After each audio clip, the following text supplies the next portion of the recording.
Won't be long. Okay. How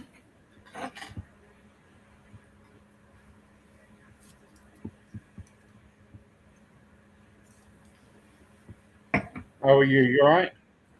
I'm good. I just got back from the lake. Won't be second.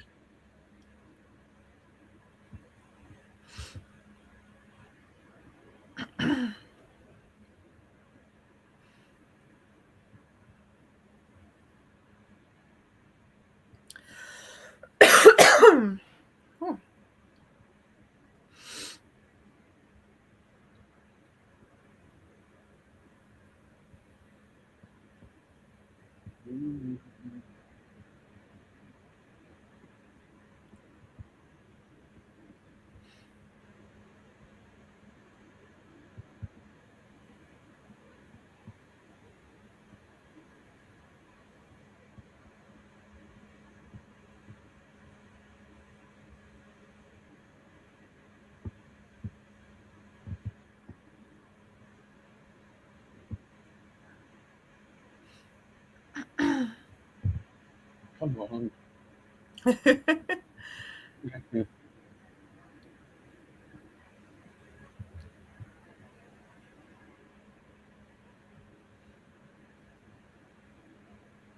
How are you doing? I'm okay. I'm just trying to.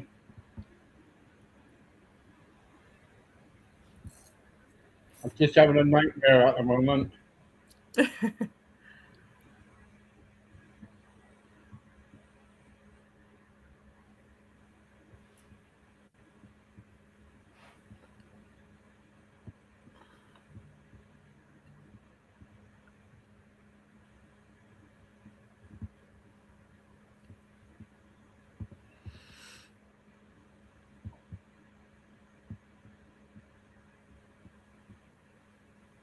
Hello and welcome to Crossroads. Good afternoon, and I hope everybody is okay. I'm trying to sort out this music at the moment, so please be with me. Having a nightmare as usual, and you know what I'm like, folks. So please bear with me.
I'm still here, folks.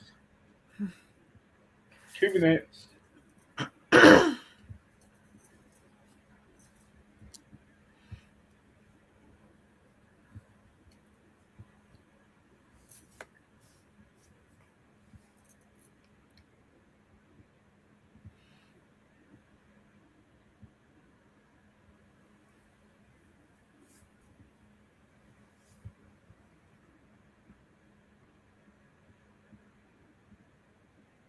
Can you move the music, please, now? No, it's on your side. Thank you.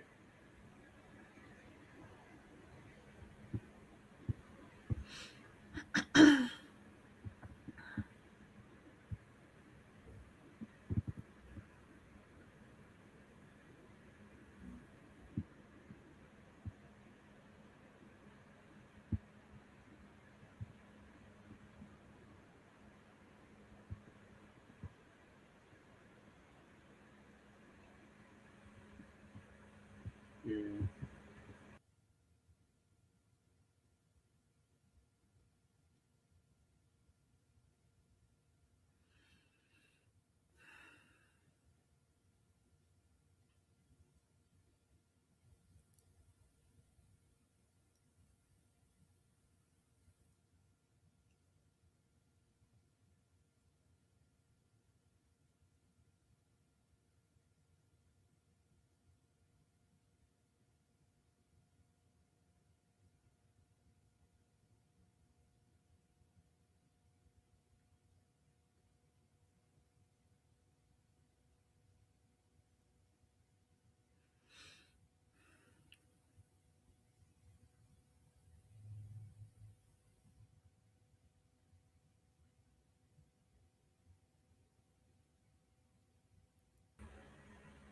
Hello.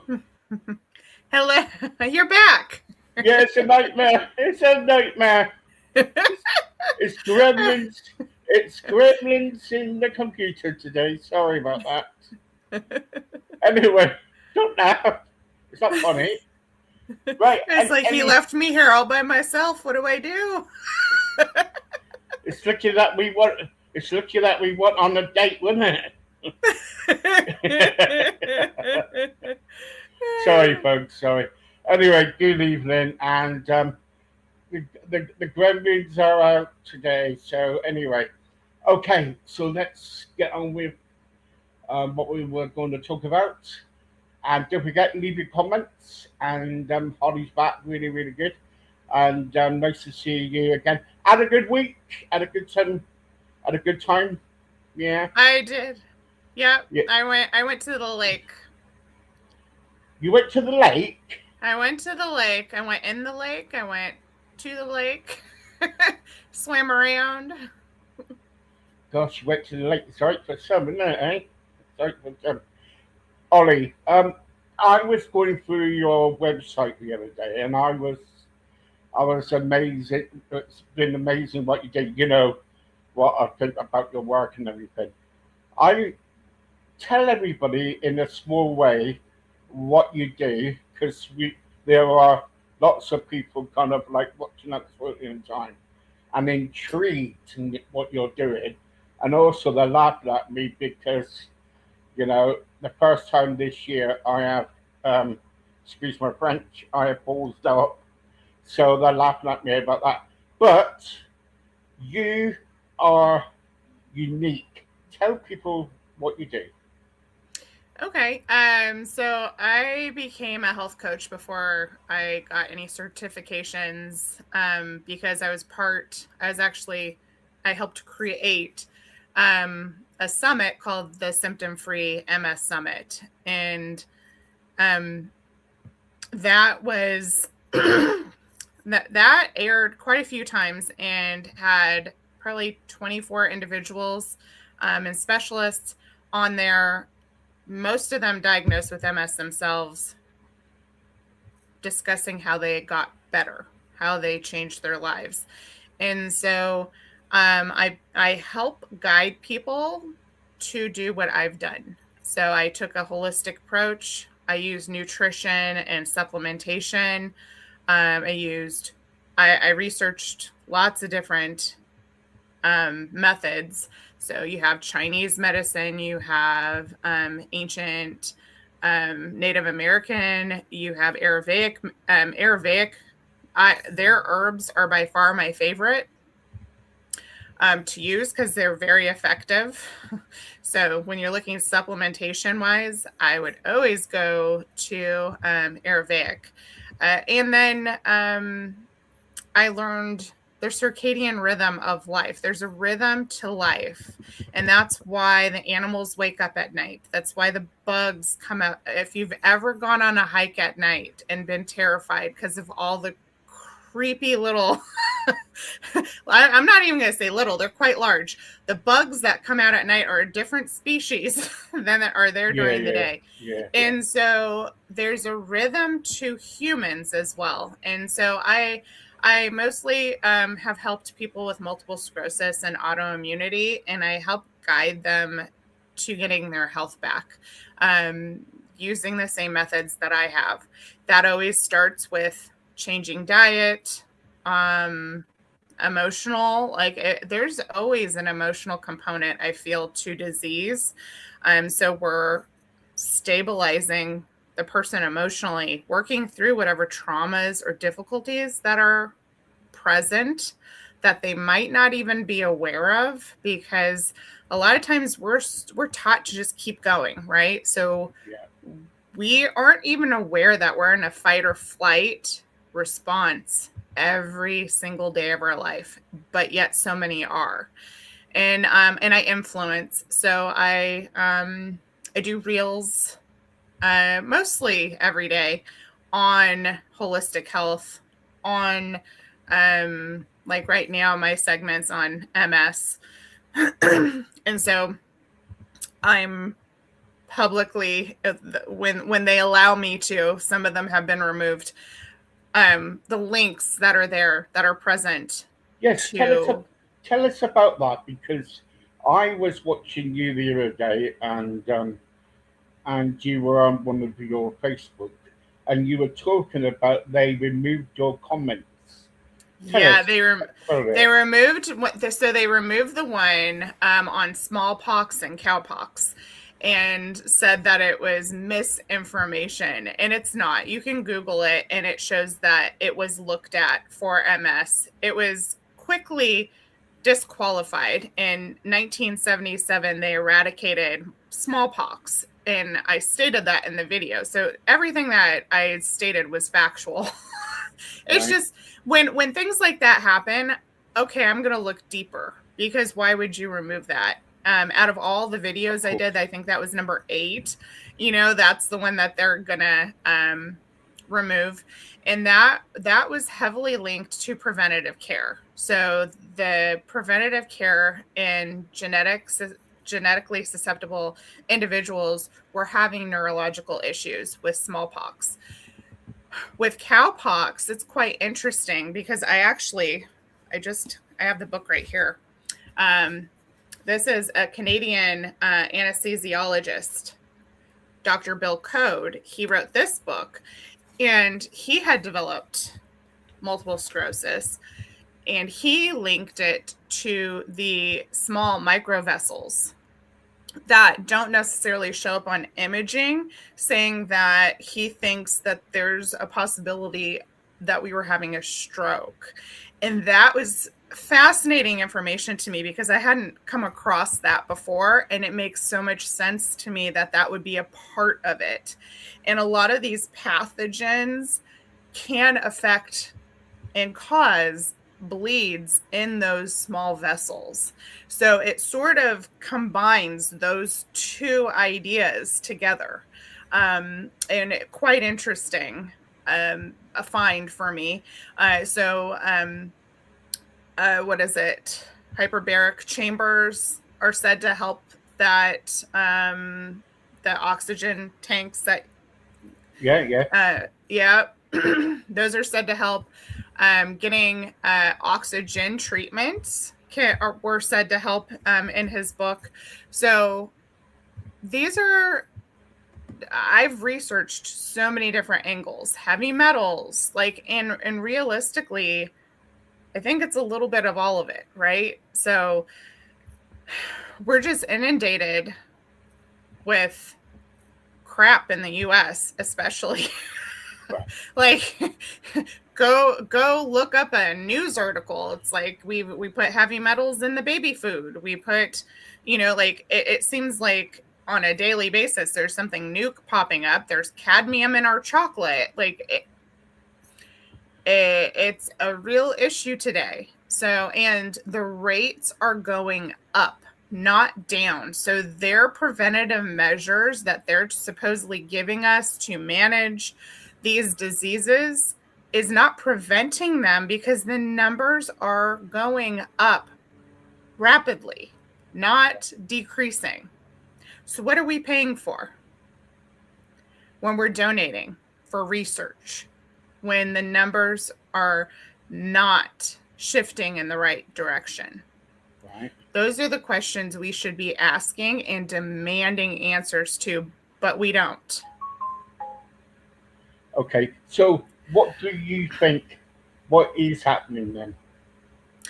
I think it's multifaceted. So I think genetics do play a role here. So there's quite a few genes that are linked to an over responsive immune system.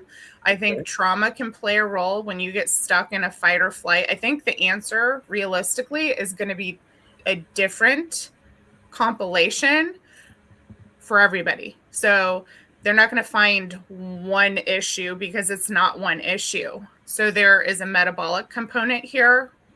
So that's a blood sugar might, and you have to realize disease starts before it shows up, right? So you could be having issues regulating your blood sugar, but your labs are perfectly normal. Doesn't mean that the disease process hasn't already snuck up and started. We don't end up with a diagnosis in a day.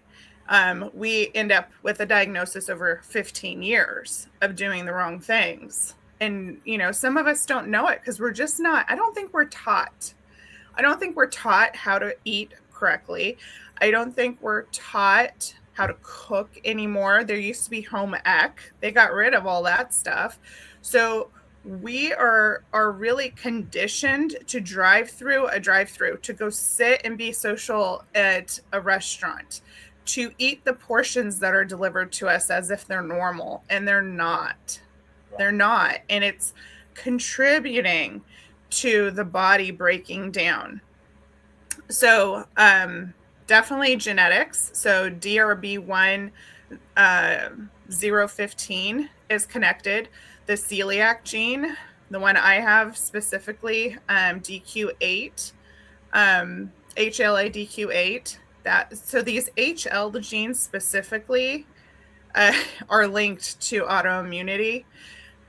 So those are getting expressed. With genetics, you have to support them. So you support them and you give them what they need, they will run. So it's not this inevitable idea where dad had diabetes, his dad had diabetes, I'm going to get diabetes.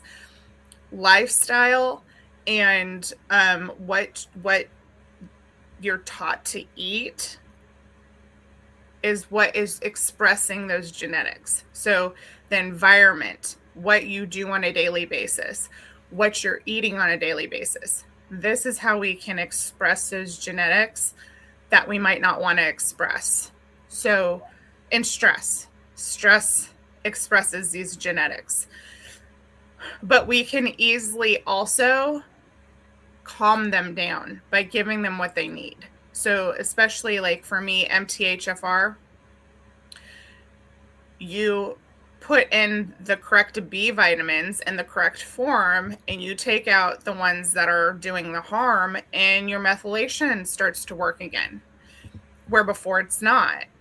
So you're going to have all these symptoms and issues when your genes aren't working correctly. So that's one part of it. There is definitely something going on with your microbiome. I just posted a video from Diary of a CEO which I love. Stephen Bartlett, I believe is his name, that puts it on. Oh, Excellent podcast. I recommend watching as many of those as possible because they're really quality. They're quality information. You can then go research after you're done watching. Watch the full 2.5 hours. Don't watch, you get a little snip. It really takes it out of context and you're not getting the full information and value if you're not going to YouTube and watching the full clip.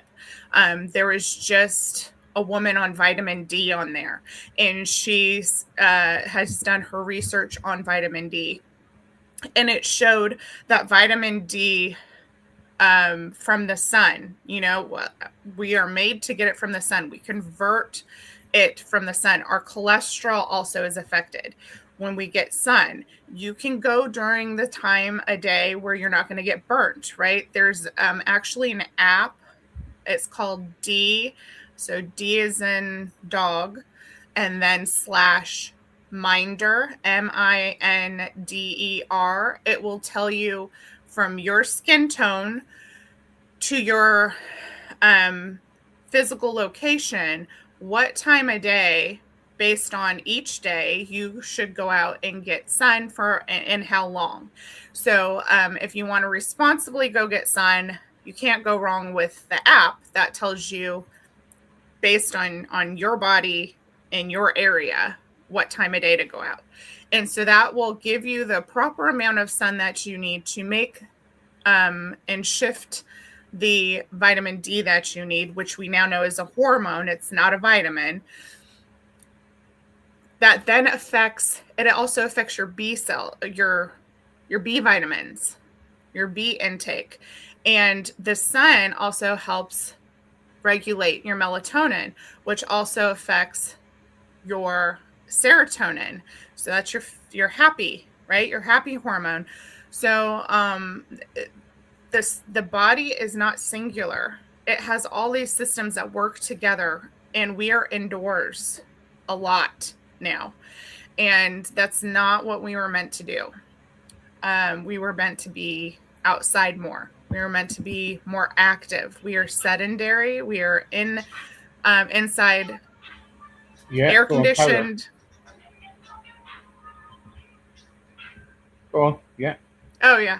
We're inside. We're inside. And so anyways, I check out that video because it's excellent. And then she has a website to have the proper vitamin D testing, because apparently there's bad vitamin D testing based on her research. I want to say her name is like Dr. Sagna or something. I don't know, but don't quote me on that because I might be messing that up. But it has a link to you to like just take her name and then Google it. And she has her own website and has her own protocol.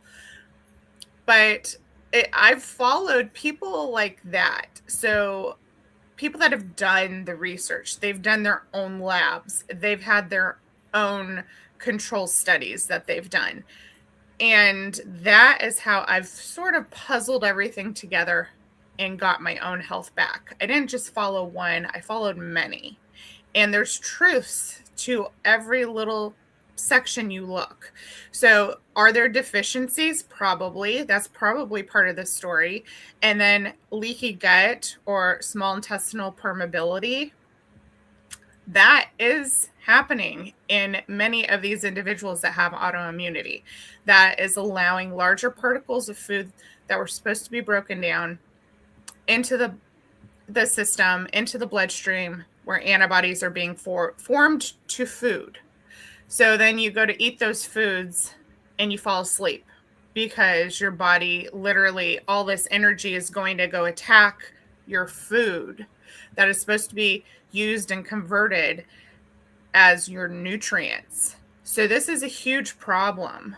And I say autoimmunity because when we look at the different diseases, it's where they're located, right? It's sort of systematically the same issue, the same breakdown. And then pathogens. Pathogens are part of it. So there's many that are linked, right? And a lot of them, even the ones that I've done videos on and reels on, they haven't dismissed or said, nope, it's not this one, right? They haven't sort of discredited it. They've left it on the table, but said, no, we're going to look at this one more. So it's not like any of these have really been, no, it's not this one. But pathogens become an issue in a body that is not functioning properly because you don't have enough stomach acid. So they're getting in right from the get-go. The body is not functioning. And as we age, we have less stomach acid. We have less digestive enzymes. And then if we've damaged the pancreas, we have even less. So, and our food comes with digestive enzymes on it. But what are we doing? We are spraying it with pesticides. We're then told to scrub all the vegetables and the fruit. I remember when my grandma had a garden, you just literally pick the fruit and ate it. Yeah. And that has the digestive enzymes on the fruit to help you digest it. So we have gotten so far away from what humans are supposed to do in fear of whatever outbreak has happened, and I mean, in the food industry, those are real issues that have to be monitored and controlled. And I don't have a better solution as to how to do that and then mass produce and ship all these bags of vegetables. I mean, the system in place sort of has to be in order for that to work. But what happened to everybody has a garden in their backyard? That's my grandma, her neighbor. They shared their backyard and grew different vegetables and fruits. What happened to that? That is not common in today's world, not here. We got a lot of allotments here in England. I haven't got an allotment. I've just got a garden with a ship, with a fence around it, and that's it. And that's me. And but the trouble is I get what you're saying, and I get what you're trying to say, but the government are saying different things, which they would be, which they would be. I interview loads of people about health problems, criminal stuff, and things like that, and sometimes I campaign for this and for that, and sometimes I feel like giving up, but we can't just give up. With you now, how far are you through the process of MS? Have you kind of like, I know, is it difficult to deal with? When I had what I would say active disease, I was barely functioning. Today, I would argue that I don't have MS at all. Right. So is your doctor told that you haven't got MS?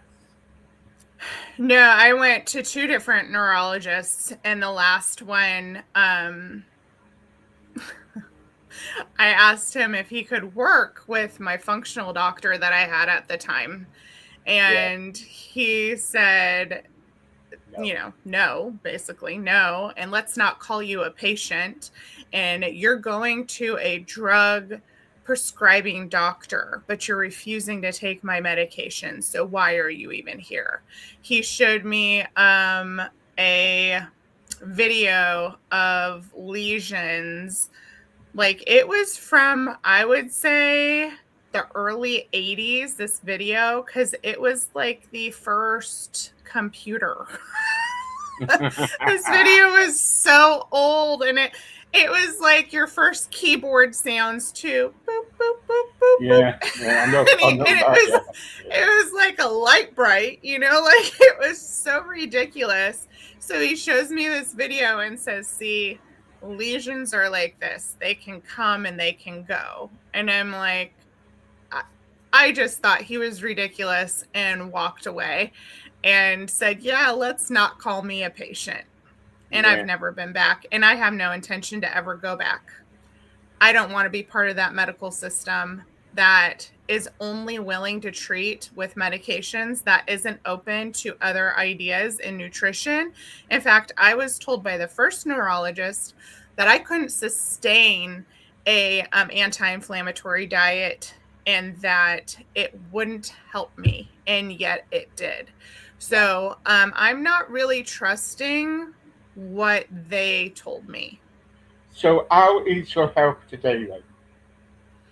It's good. I have energy. I'm active. I get the sun every day. I mean, weight wise, I could lose a little bit of weight, but that's about it. Like I'm healthy. Right.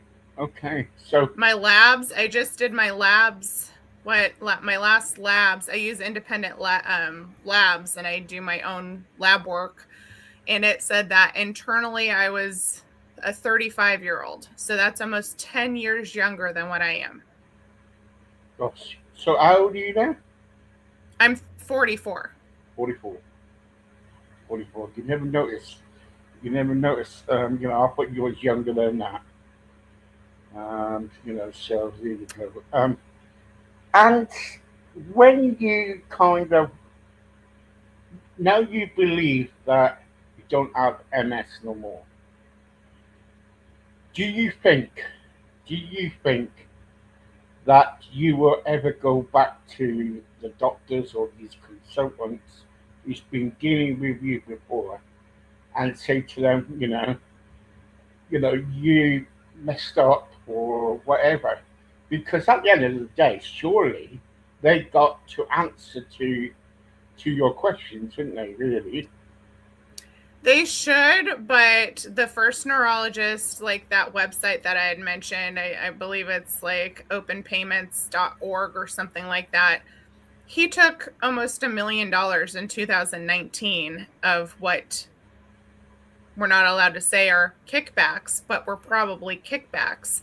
And I don't trust that. I don't trust him. He doesn't care what I say to him. He's not. And in fact, I even had argued with him about, because at the time I was open to stem cell research. All right. And because that's proven for about 3 years, it seems to be effective. But you have to understand, stem cells are very similar. The body has to accept them. They're not yours. And so it's very similar to transplanting an organ, right? But they're cells. So you have to be aware of what it actually is. And today I would not be open to stem cells because of what it is. It's like having a transplant of somebody else's tissues, because that is what it is. It's their stem cells. So no, I wouldn't be open to that today. But back then I was looking into it because it seemed like that was where medicine should be going, looking into that more. But no, like they're both arrogant. Both of the ones I saw were arrogant. They're not open. They're not open to me. They're not open to any of us. If we all went there, if all of us, if my whole group, right, that did the symptom-free MS summit went to these doctors' doors, what are they going to do? Right? Are they really going to take us serious? Probably not. Can't you go there with banners and we have to protest. Yeah. I mean, and here's the thing. This is what I don't think people understand. When you get your health back from any of these things, whether it be cancer, whether it, any of these diseases that we get our health back from, it can come back. You go back to the old way that you used to live, it has to do with your environment, your diet, your stress. It has to do with all of that. So if you go back and live the same life that created the disease, you can then express those same genetics, create the same disease all over again. And that's what doctors do these days, don't they? They just kind of like They look at the history, what you've done before, so they look back. Instead Yeah. of looking forward, they just look back and saying, right, she's got this, she's had a atomic, I don't know, just say, right, Yeah. pregnancy or whatever, you know, and they don't, see, these doctors, they only can kind of like look at you and do the test and say, right, you got this and you got that. Now, where I come from, people, the doctors have actually kind of like gave them the results, but then after the results were rubbish, totally, rubbish, and it made the person, really, and the family worry about it. One day they said, well, you got cancer, you're going to live for so long, and when the time came up, they sold the house. All the kids had to rent all the money and all that. But she wasn't dying. She wasn't dying at all. This person wasn't dying, and they gave out all the information. And it's sad to see, and it's like anything. I won't like to go over to the USA and go into one of the. If you can laugh, but this is what I'm like. I won't go over to the USA and go into one of those hospitals, right, and pay money and everything, you know, Yeah. um, for rubbish Yeah. stuff. Yeah. I've got to be careful what we're saying here, Ollie, because Oh yeah, I know. You at got to this be moment, careful. at this Well, moment in time, I it too for fasting, the benefits of fasting, and I'm like, what? Like, there's literally benefits to fasting. I got hit for, so they approved some of them, but then because I'll post it multiple times, so they approved some of them and let them go by, and then yeah, yeah, yeah. like even the systems that are controlling us don't even make sense. So I it's know. Do you know in yeah, a no, minute? Do you know in a minute we're gonna be robots? They're gonna yeah. stick a thing in our heads, right? Yeah, Right? I mean, it's Yeah. scary. It's scary, and over here it is not cheap to go get any of these, even if you have insurance. So it depends on what state you live in, but you could still be paying $1,200 for an MRI, and that's not even the doctor's visit because they're going to charge you for the Yeah. doctor, they're going to charge you for the visit, they're going to Yeah. charge you for the MRI, like it's then they're going to charge you for the radiologist that viewed your MRI. Like it's not cheap to even get the I know. testing. I know. I've got a friend. He's a streamer and a podcast, and he said to me, because he lives over in the US, and he said, "Do you know what? I went into the hospital the other day because I broke my leg. They gave me an MRI. They gave me this and gave me that, and it was around about $10,000 or something. After that, the next minute, they even charged me for the crutches, right? Yeah, For the crutches yeah, and everything." And I was thinking, hang on for a sec, so how much was the crutches? About $250, Steve. And I said, what? You know, we're lucky over here because we got the NHS. Very lucky. yeah. But people have still got to pay into it. Our Mhm. taxes and everything else they get.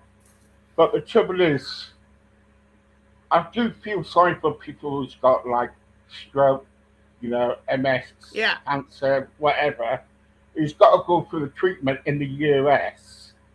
yeah, It's like, you've got to pay before you die. yeah. And people like they're mortgaging their houses because they're trying to save their spouse or their kids. Yeah, And so then they can't afford to live, and then they're crucified because now they're homeless. So then yeah, they're, oh, well, you're the, you know, the slum of the earth, when realistically they were just trying to support their family and get them the care that they needed because yeah, they yeah, couldn't afford it. yeah. It's I've been criminal. I've been invited to when I go to the United States to go to a particular place. I've got to be careful again what I'm trying to say.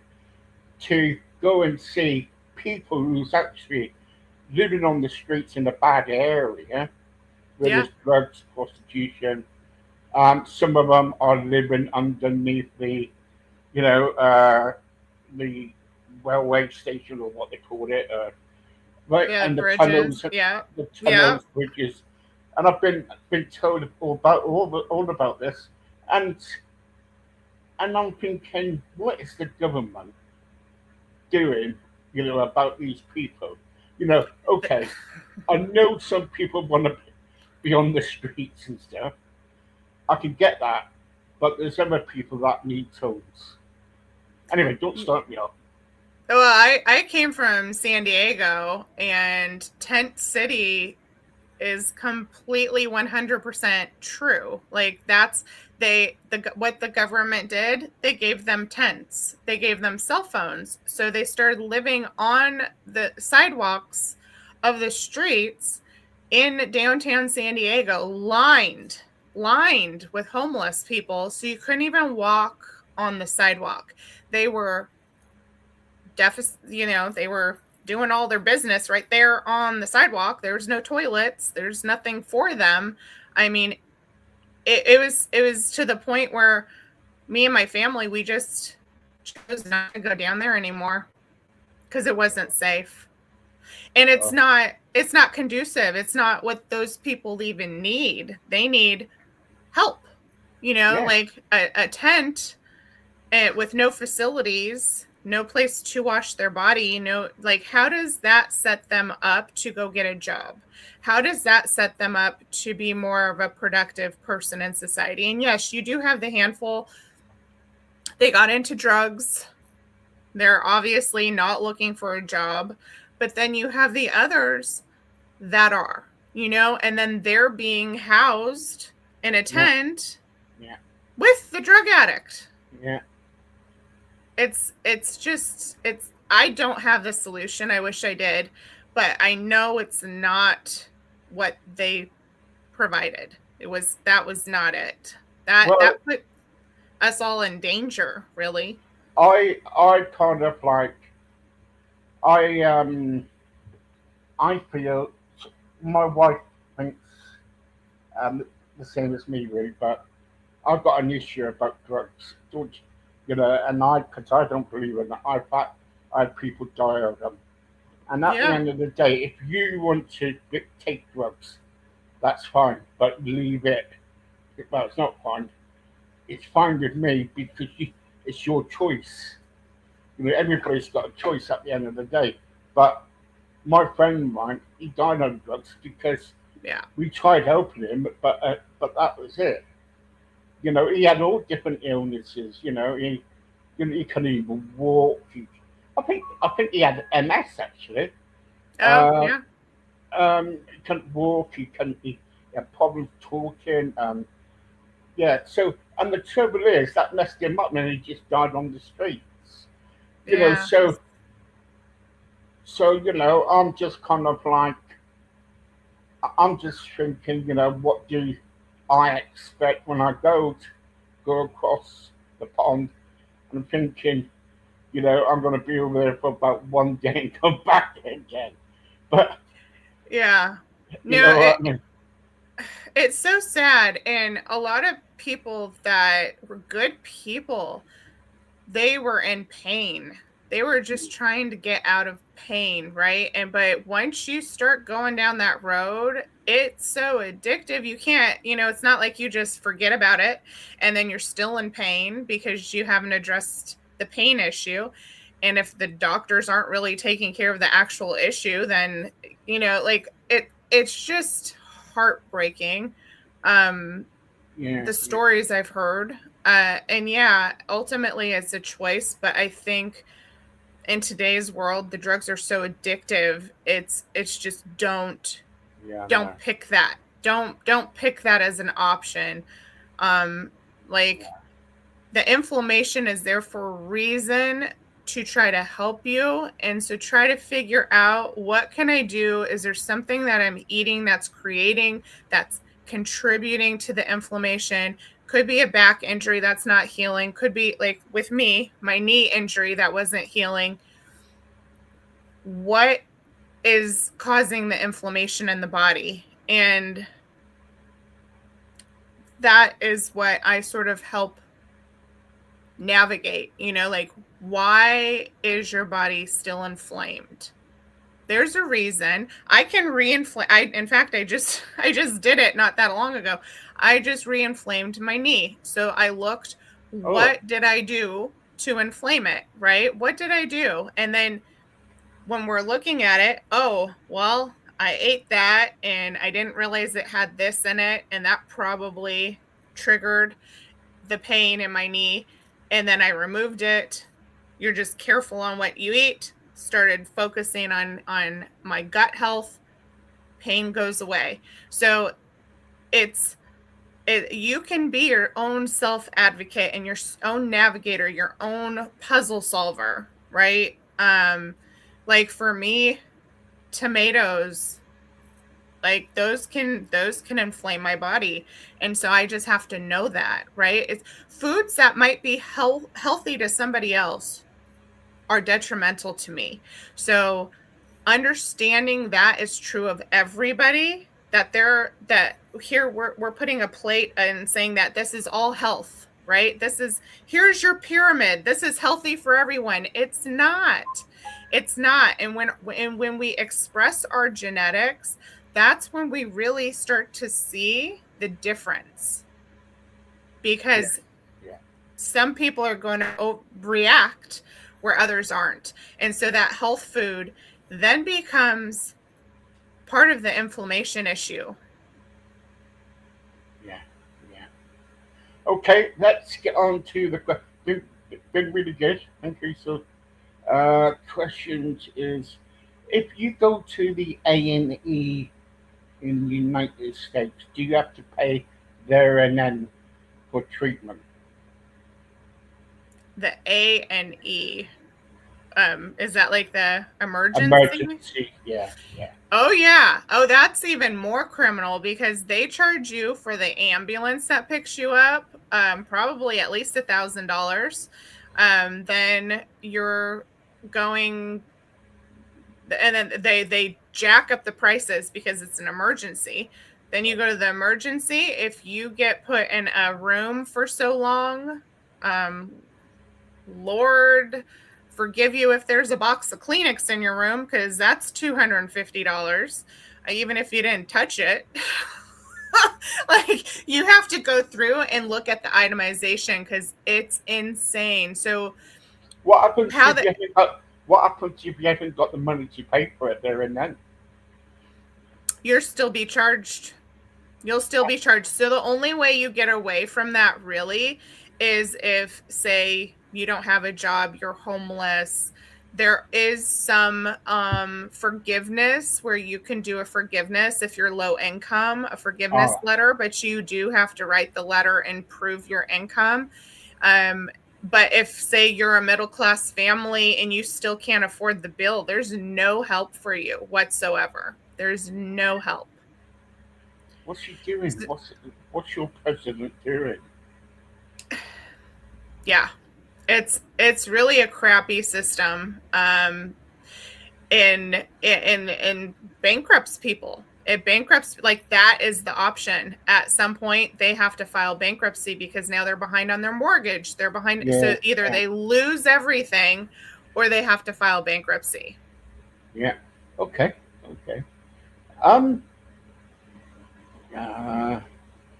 Steve, you talked for a few times now about MS, and thank you so much. Would you?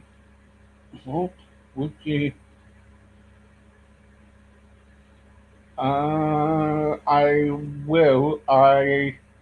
Let me sort out a meeting before we can sort something out. I, Steve, well done for your award and some of your songs. They've been really, really good. Been listening to. Thank you. Share my Christmas song if you want. That's good.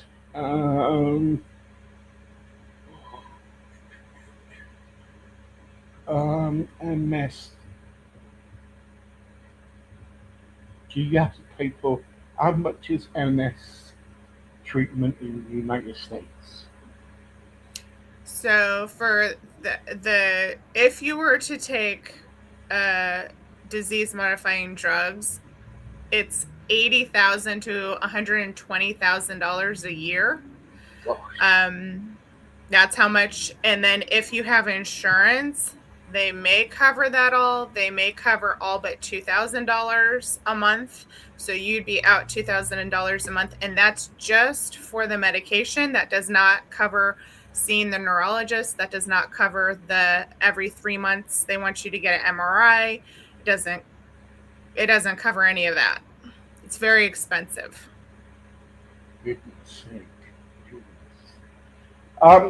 Right. Okay. So, if people want to contact you, how do they contact you? So my website is The Healing Hall. It's HAUL.com, and all my socials are up top. So you can click my daily reels, Facebook, TikTok, but Facebook is where I'm most active. So you can check me out there, or you can sign up for my email, and I do blogs, not as often as I used to, but when I do blogs, they're on my emotional trauma, they're on my research. So you just thumb through those. I'll also, when I do podcasts, I don't know if I'm going to get back to doing my own podcast, but when I do those, I will post them on there. Yeah. Okay, brilliant. Thank you so much once again. That was so quick. And so, yes, so if you want to contact Holly, please do. Really good. And sometimes she goes on Facebook with her reels and everything. I'll go on there. Last time I went on there, I think I winded her up for a little while, telling her jokes. Oh, you gave me jokes. Yeah, that was, yeah. That was fun. She was speaking about something different, but I was coming out with jokes. So there you go. All right, guys, I'm going to be back in 10 minutes with Sarah. But in the meantime, thank you very much for joining me today. Sorry about the beginning. Things do happen, and we can't help it when it does happen. So bye for now.